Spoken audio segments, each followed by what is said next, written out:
Hi ಎಲ್ರಿಗೂ ನಮಸ್ಕಾರ. ಇದು ಬಂದು ಬುಧವಾರದ ವ್ಲಾಗ್. ಇಲ್ಲಿ ಗುಲಾಬ್ ಜಾಮೂನ್ ಮಾಡ್ತಿದ್ದೀನಿ. ಏನೂ ಶೂಟ್ ಮಾಡಲಿಲ್ಲ, ಇದು ಒಂದೇ ನಾನು ರೆಸಿಪಿ ಶೂಟ್ ಮಾಡ್ಕೊಂಡಿದ್ದೀನಿ. ಇಲ್ಲಿ ನಾನು ಗುಲಾಬ್ ಜಾಮೂನ್ ತೊಗೊಂಡಿದ್ದೀನಿ, MTR ಪ್ಯಾಕೆಟ್.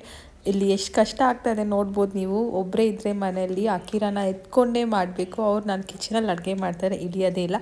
ಇದಕ್ಕೆ ಸ್ವಲ್ಪನೇ ನೀರು ಹಾಕ್ಕೊಂಡು ಮಿಕ್ಸ್ ಮಾಡ್ಕೊಳ್ಳಿ. ಸೊ ತುಂಬ ನೀರು ಹಾಕಿದ್ರೆ ತುಂಬ ಮೆತ್ತಗಾಗಿಬಿಡುತ್ತೆ. ಸೊ ಸ್ವಲ್ಪನೇ ನೋಡಿ ಹಾಕ್ಕೋಬೇಕು.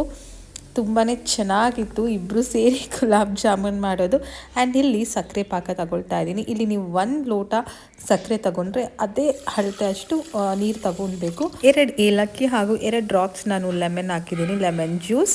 5 ನಿಮಿಷ ಚೆನ್ನಾಗಿ ಕಾಯಿಸಿದ್ರೆ ಚೆನ್ನಾಗಿ ಪಾಕ ಬರುತ್ತೆ. ನಾವು ಕಲಸಿರೋ ಹಿಟ್ಟನ್ನ ಈ ರೀತಿ ಸಣ್ಣದಾಗಿ ಬಾಲ್ಸ್ ಮಾಡ್ಕೊಳ್ಳಿ. ಬಾಲ್ಸ್ ಮಾಡಿ ಲೋ ಫ್ಲೇಮಲ್ಲೇ ನೀವು ಈ ಥರ ಗೋಲ್ಡನ್ ಫ್ರೈ ಆಗೋವರೆಗೂ ಬಿಟ್ಟರೆ ಈ ರೀತಿಯಾದ ಯಮ್ಮಿ ಗುಲಾಬ್ ಜಾಮೂನ್ ರೆಡಿ ಆಗುತ್ತೆ.